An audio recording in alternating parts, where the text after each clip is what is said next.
Hey, what's up everybody? Jake here and welcome to the hobby. Today we're going to be cracking open an Evolving Skies booster box. I have not been opening up one of these in a long time and I'm really excited about this booster box today. I purchased this booster box for an exceptionally good deal, and a big reason why it was such a good deal is, as you can see, this box is pretty darn damaged. This is a very damaged box.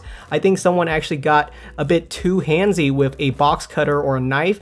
They probably had this booster box inside of a package, and when they were cutting it with a knife, it actually slashed right through the booster box. So this booster box is very much damaged. I cannot keep this box on display and I can't really resell this box. It's pretty much gonna be open, so I'm excited to open it up today. I don't think it's a tampered booster box. I just think it is actually just damage. So all of the booster packs inside should be completely good, even though the box itself is kind of ugly considering how much damage it went through during the shipping process. So yeah, wow, look at how messed up this booster box is. I imagine there's still 36 booster packs inside. It looks around right. None of the booster packs look like they have been resealed or damaged or tampered with in any way. Yeah, this looks really good, like a normal booster box, just really damaged. So great deal, especially for someone like me who just loves cracking open booster packs. You can actually find these at some local card shops. Sometimes they'll have like damaged booster box and they just can't sell it to customers because the customer is not going to take over a certain limit of a damaged good, you know.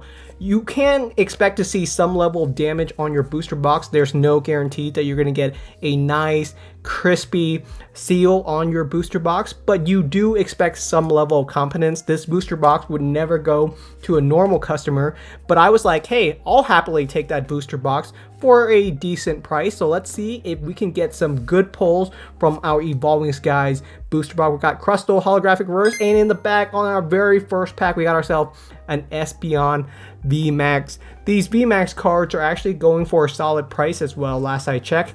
Don't quote me on that because I don't know the prices yet. Jake, when he's doing his editing, will have a better understanding on that. But based on what I remember, even like the regular VMAX cards from Evolving Skies are at a solid price. So our real goal today is to see if we can pull some of the alternate art. I don't have the Umbreon. I don't have the Rayquaza, so if we can pull any of the alternate art, I would be pretty happy. I'm missing a lot of them because the alternate arts are actually pretty challenging to pull. If you open up like 6 booster box, you're still not guaranteed to get yourself maybe more than a couple alternate arts, really. So let's see if we can do some solid hits today. The prices on a lot of the cards have gone up so much over here in North America. From what I understand, it's cheaper in Europe right now. Evolving Skies is still pretty cheap in Europe. And I think that's because Europe is just lagging behind. I think a lot of the shipments for Pokemon products for Europe just came later than North America.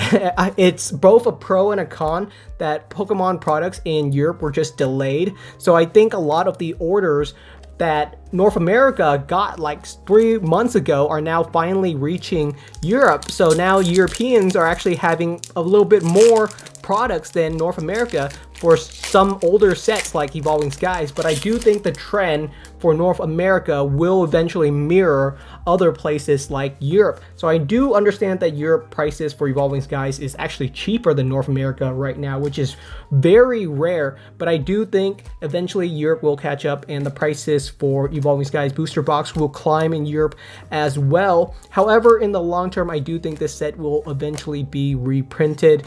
I'm fine with that. Some people were saying that I was probably like trying to shill for Evolving Skies. If you watch my video on Evolving Skies where I said prices were climbing, I actually made it very clear that my statement was don't pick it up right now unless you like really want to and you can afford it, because I just think it will be reprinted. Right now in North America, a booster box is going for upwards of like $170. It's just way too expensive for anyone to normally pick up, right? I'm a pretty cheap guy. I just don't have that amount of money lying around. We got ourselves the Flareon V full art. That is some seriously good luck so far. I'm really happy with the polls right now. So you guys can sort of see why Evolving Skies is so popular. This is just a really rock star set. The pull rates are solid, and there's just some really cool cards inside, but pretty much it's all alternate art. There's no like subset like trainer galleries or shiny vaults or anything like that. So you do have to have some serious luck. With something like Brilliant Stars, there's some level of consistency, you know. You open up like a booster box, you're probably going to get yourself 3 or 4 trainer gallery cards. If you open up a booster box of Evolving Skies, there's no guarantee that you're going to get yourself even a single alternate art card. So it could be interesting what this video could showcase, you know. We could make out with a completely terrible deal, you know what I mean? If we pull nothing in this video, that could be a warning to be careful picking up a booster box of Evolving Skies for like $180 to $200, which is where prices will probably head in the next couple of months, because as far as I can tell, there's no immediate restocks for this set right now. So it could be a warning, so be careful. However, we pull an Umbreon VMAX, which is like a $300 card at the minimum right now. That doesn't mean that every booster box of Evolving Skies is fantastic either, but I would like to see at least one alternate art cards. I'm missing a lot from my collection. I have opened up quite a bit of Evolving Skies. Not recently.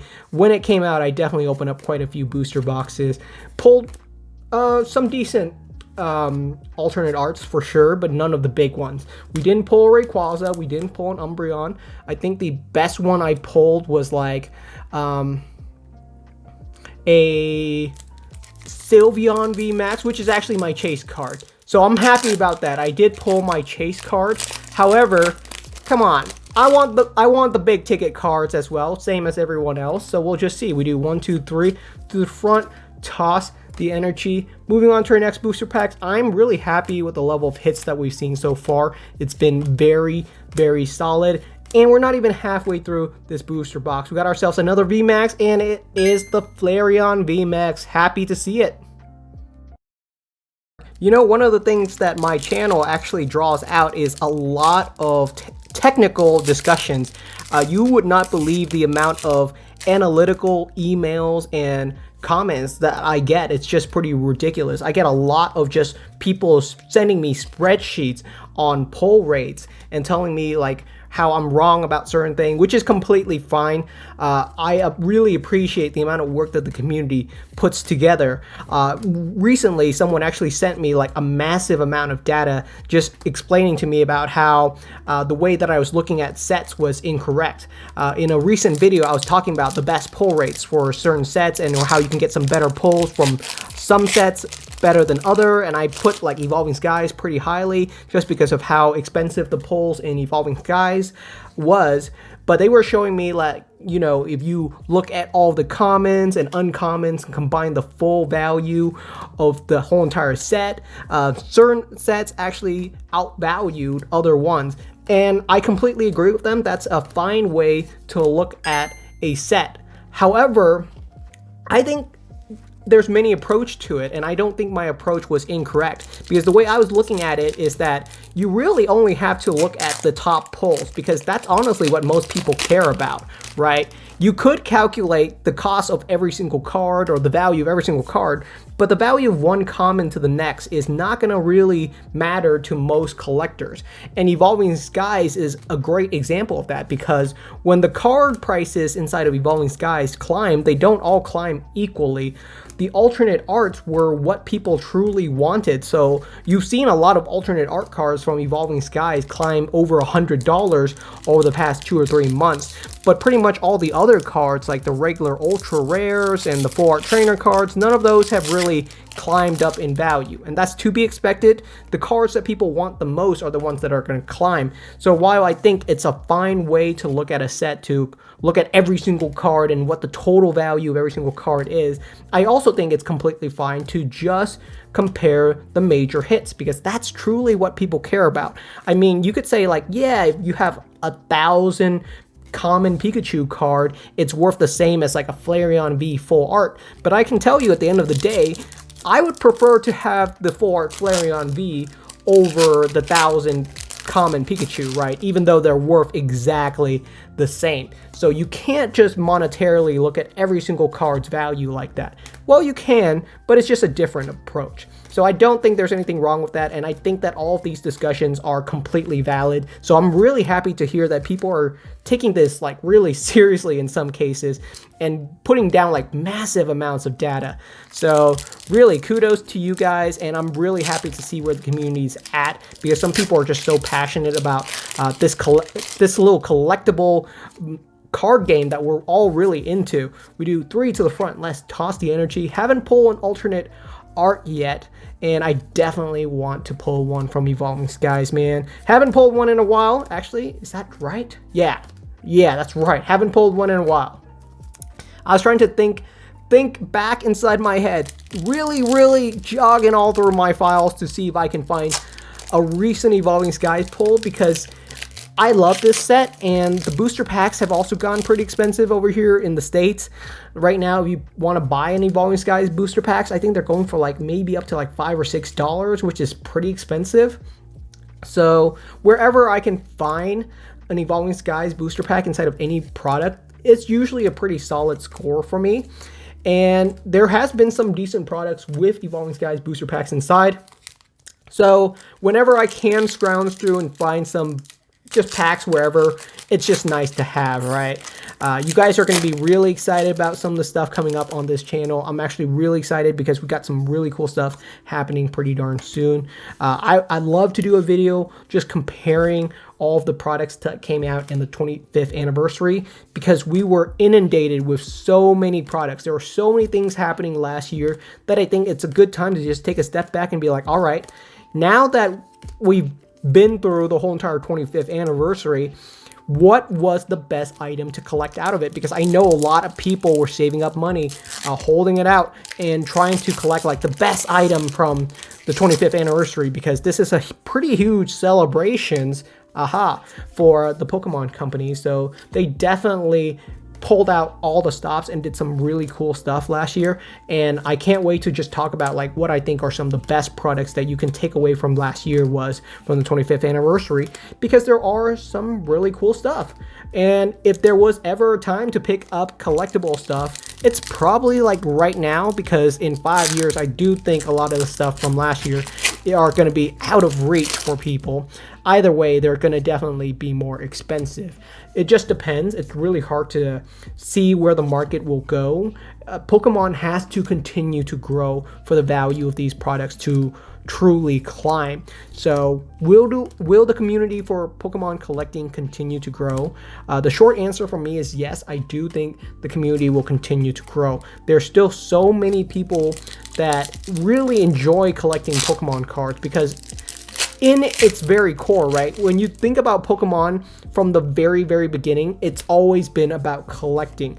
Like from the very beginning, like it was always about collecting them all. Even in the game, collecting was already an element of it. So it's very natural for people to enter into this hobby, right? The Pokemon cards are just about as close to a part of the community as the games themselves. So yeah, really happy to be a part of it, and I would like an alternate art, please. I know. At the end of the day, I don't mind if this booster box doesn't have an alternate art or any decent pulls at all, because I did get this booster box at a very affordable price. However, come on. I do enjoy my pulls. And with 36 booster packs, we should pull at least one alternate art.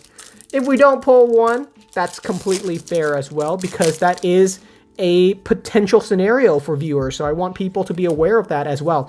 So I want people to be aware of both sides. You know, if we don't pull a card, then that just proves that you can definitely get some serious bad luck when you open up your booster box. And if we do pull a card, then great. It shows that Evolving Skies is still a fantastic set. Both can be true at the exact same time. What am I currently excited about this year for? There's so many cool stuff coming out this year. The Pokemon company's really been hitting it out of the park with all the sets that have been coming out. They just have so many cool cards coming out, and this year's no difference. I think we actually have a Pokemon Go set coming out later this year. I'm really excited about that one. I don't know what is going to be inside of the set. We know some of the cards. I believe all of the artworks are going to be Pokemon Go related, so that's going to be pretty interesting. And in the back, we got ourselves Vaporeon VMAX. Wow, we're pulling some serious hits so far. We got our Flareon VMAX, Espeon VMAX, Vaporeon VMAX. So that's like 3 VMAX in a single booster box, and we still got a lot more booster packs to go. So still got some chances for some nice hits.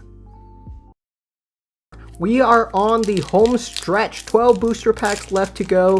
A third of the booster box left. And so far, our pull rates have been pretty darn solid. We haven't pulled anything that is truly extraordinary yet. I think the most expensive card we've pulled so far is the Flareon V Full Art, and I'm definitely happy with that. A full art card is always fantastic to see, but there are some definitely better pulls in here. Our second Sylveon V, sure, why not?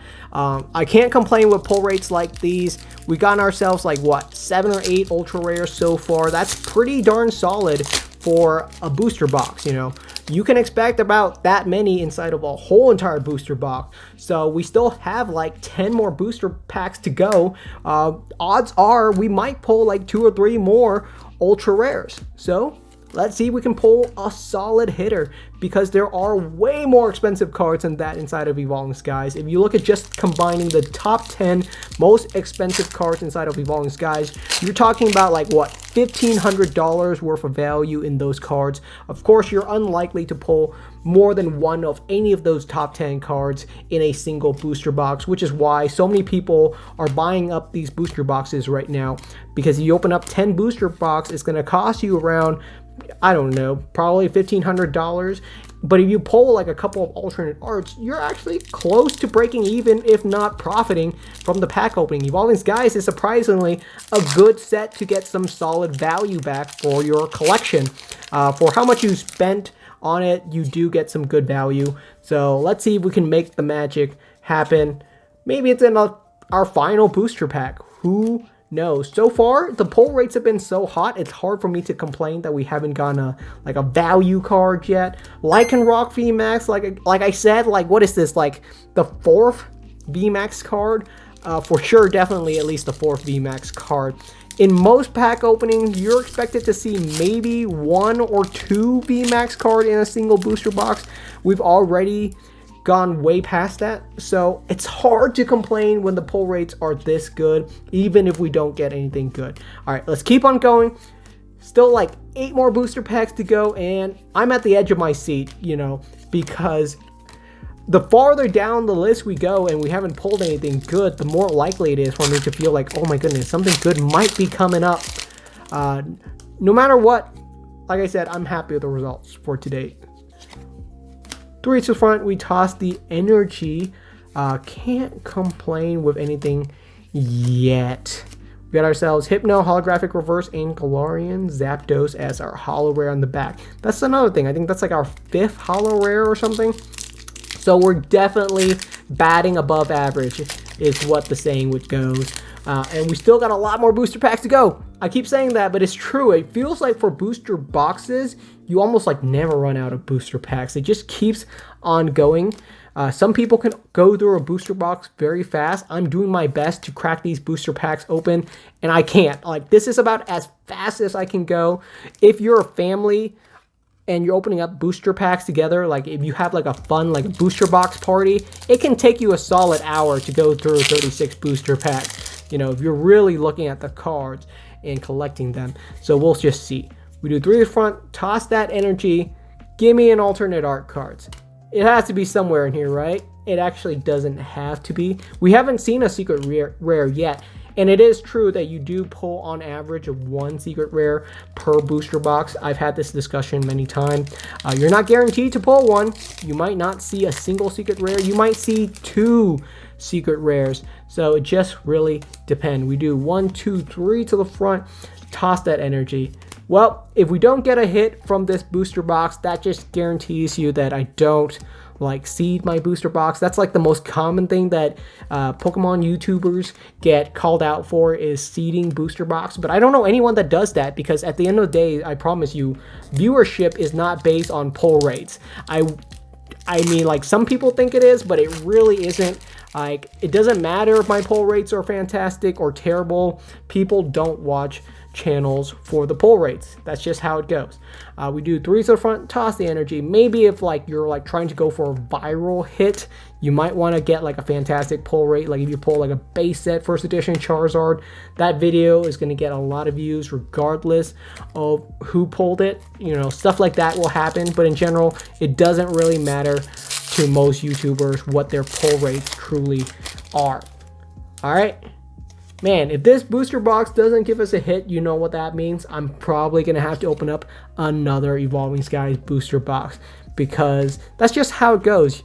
People don't like to be beaten down. If I do badly on a booster box, I'm going to keep on going. I'm going to keep on going. We got ourselves a regular holographic reverse and an Entei holo rare. Ooh, final booster pack. Do we get some last pack magic? We'll just have to see.